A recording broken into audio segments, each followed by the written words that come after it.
In terms of incitement to violence, I think that's generally exaggerated. But of course, there are a lot of, what would you call fundamentalist preachers in the Muslim world, just as there are crazy fundamentalist preachers in many other religions, Hinduism, Christianity, Judaism, who will try and incite their congregations.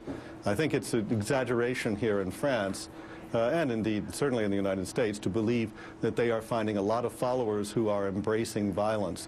Yeah, there are rabbis and priests all over the world inciting their congregations to violence. Don't you see the results? Welcome back, folks. Before we get to Ben Stein, we want to hear from you. Is President Obama handling Islamic terror properly? Well, let us know what you think. Go to newsmax.com/polls and vote. That's newsmax.com/polls and vote right now. Okay, actor, author, economist, former speechwriter for Presidents Nixon and Ford, and Dreemz columnist for Newsmax Magazine, Ben Stein is here. Hello, sir.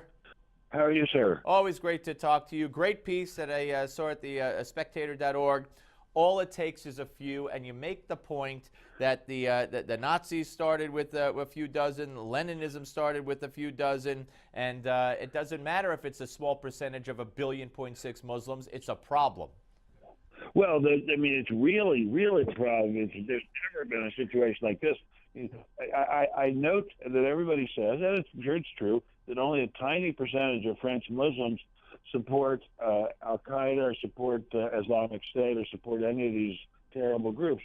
But I also noticed that there are something on the order of 6 million Muslims in France. So even if you assume that they're only 2%, that's on the order of 100, 120, or even less, say 100,000.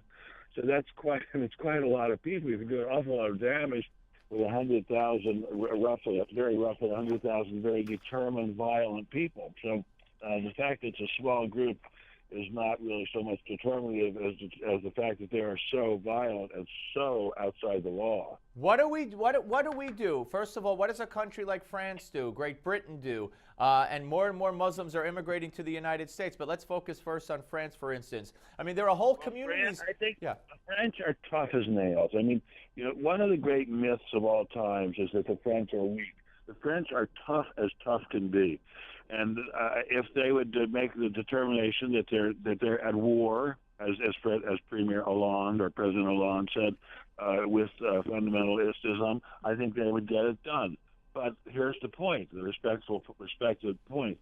What do you do even if you're at war with 100,000 dangerous subversives in your own country? What do you do about it? I mean, that's an awful lot of dangerous people to keep watch on, even with a state as efficient and by the way, they don't seem to be that efficient as France. So I don't know what you do, but one thing is you spend a lot of money. You hire a lot of people to listen to their phone calls. You hire a lot of people to follow them on the street. I mean, you don't say it's war and then treat it as if it's not war. You treat it as if it's war. But we in this country are a terribly rich country. We are a country with incredibly sophisticated means of surveillance. We can watch these people. We can keep a close eye on them. Will we do it? Do we have the guts to do it? Do we have the willpower to stand up to the New York Times and the New York Times says, boo-hoo, you're violating these people's civil liberties? That's the question. Do we have the willpower? Well, let me ask you about the president and not going to France. I'd say he didn't go to France because he didn't care enough. I say he exhibited the non-caring when he commented on France. And I say he exhibited the same lack of emotion when he commented on the slaughtered rabbis in the synagogue in Jerusalem. Ho-hum, well, terrorism, schmerism, blah, blah, blah, blah, blah. No emotion, no nothing. I don't think dead Jews and dead Christians at the hands of Islamic terrorists move this man. Well, what moves this man is it's hard to tell what moves this man. First of all, I'm going to say something. I'm going to get a lot of hate mail about this, but he's just not very smart. I mean, that's one big problem. I mean, if you were very smart, even understanding all the issues that you just raised, he would have gone to that march.